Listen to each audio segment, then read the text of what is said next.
The 2025 Formula One season has increasingly provided very few moments of genuine satisfaction for Ferrari.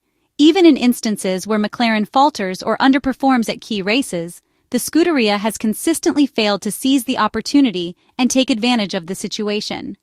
The statistics for this season are extremely harsh and paint a stark picture of a team whose limitations extend far beyond the already underwhelming SF25 race car. It is clear that the final 7 races of the season must become a crucial opportunity for redemption for a team that currently appears low on motivation, lacking in energy, and struggling to demonstrate the fighting spirit that has historically been a hallmark of the Italian team.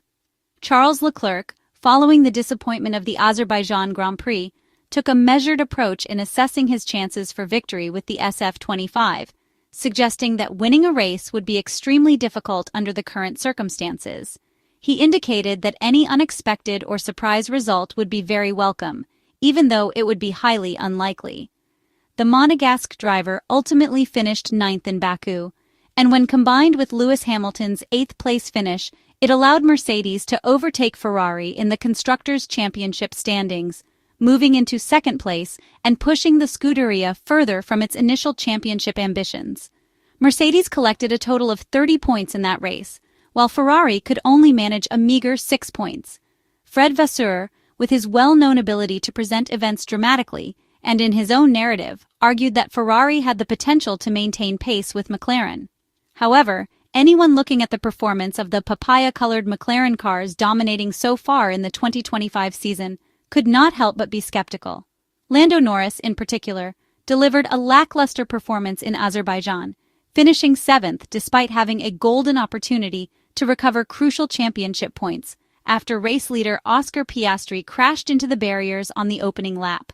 That incident should have allowed Ferrari to close the gap in the championship, but once again, they failed to capitalize. Even though McLaren underperformed, it was other teams, not Ferrari, who reaped the rewards. Max Verstappen repeated his dominant performance from Monza, giving the impression that Red Bull, beyond having restored internal harmony following the departure of team principal Christian Horner, had also likely rediscovered the technical clarity and understanding of their RB21 chassis that had eluded them earlier in the season. McLaren team principal Andrea Stella had pointed out the developments within Red Bull, noting that Monza's adjustments to the car setup might have unlocked new performance potential, allowing their cars to run lower and more efficiently.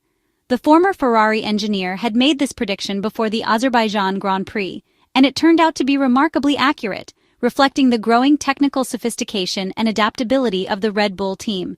The current scenario presents a Ferrari team that looks weak, unmotivated, and uncertain, particularly after arriving at the Caspian Sea with the expectation of achieving a significant result with both drivers. Even if Max Verstappen, with his exceptional speed and racecraft, appears to be reopening discussions about the championship, a scenario that is realistically little more than an illusion.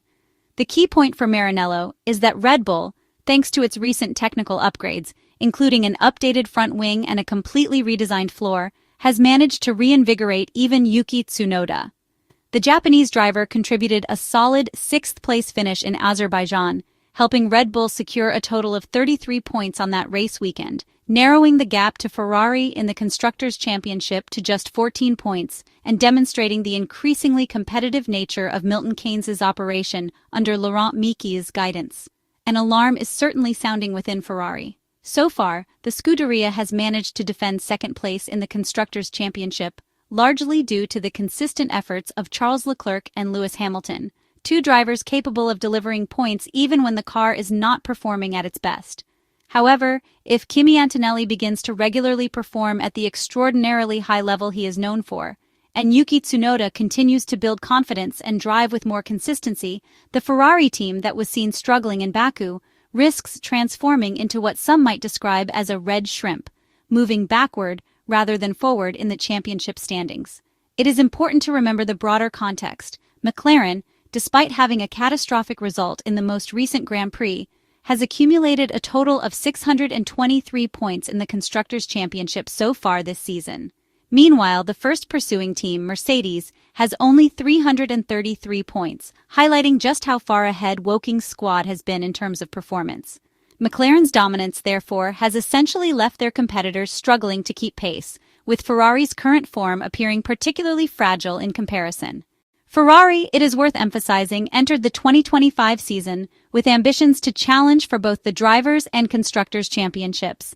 However, the SF25 has consistently proven to be the wrong car for those ambitions, leaving the Scuderia's high expectations to clash harshly with the realities of performance and reliability. Loic Serra, Ferrari's technical team director, made in-race adjustments in an attempt to mitigate some of the SF25's deficiencies, but these corrections delivered very limited success and provided little comfort for a team in need of a significant turnaround. Ferrari has been relying on its second-place standing among the constructors as a kind of consolation, hoping to finish ahead of Mercedes and Red Bull while still searching for that first coveted victory of the season, a win that would have been celebrated like a blessing after years of close calls and near misses. Red Bull, of course, has already accumulated 4 victories in the 2025 season, largely thanks to the exceptional driving of Max Verstappen, who has consistently proven to be one of the fastest and most reliable competitors on the grid. Mercedes, meanwhile, can claim a solitary, fortunate win in Canada with George Russell. Meanwhile, Charles Leclerc and Lewis Hamilton remain winless, forced to contend with 0 victories on the season scoreboard.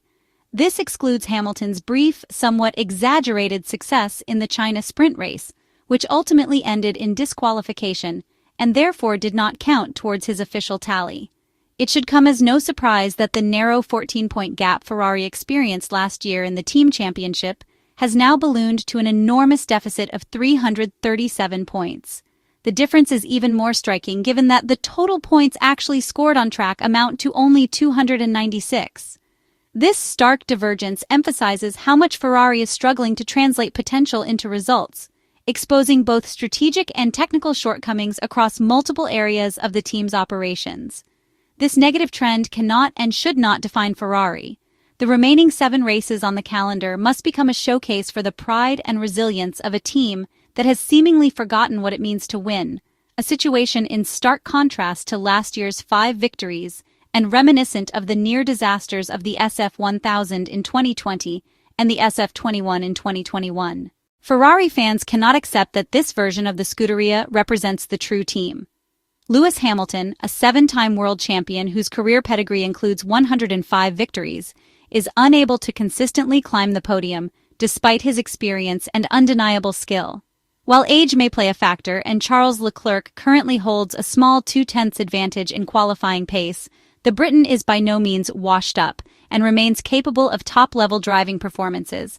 Examining the historical statistics for context, Lewis Hamilton achieved 17 podiums in 2021, 9 podiums in 2022, 6 podiums in 2023, and 5 podiums in 2024, all while driving for a struggling Mercedes team. The trend is clearly downward, yet the 0 podium result with the SF25 highlights a deeper set of challenges, indicating shortcomings that extend well beyond any potential motivational issues or the physical limits of drivers. Ultimately, the SF25 is simply not competitive. Everyone agrees on that point. But even more concerning is that Ferrari currently lacks soul, a cohesive, fighting spirit, and the ability to execute flawlessly when it matters most. Experts and insiders have suggested that the team is underperforming in terms of execution, repeatedly failing to showcase its best capabilities under pressure. If a team cannot even execute a relatively simple car swap on the final lap when only 2 championship points are at stake, it raises serious questions about preparation, focus, and organizational efficiency. In the current climate, the Scuderia must ask itself a critical question: what does it truly mean to be Ferrari in 2025? Beyond technical upgrades and driver skill, it requires pride, motivation, and a collective determination to reclaim the team's historic reputation as a benchmark for excellence in Formula One.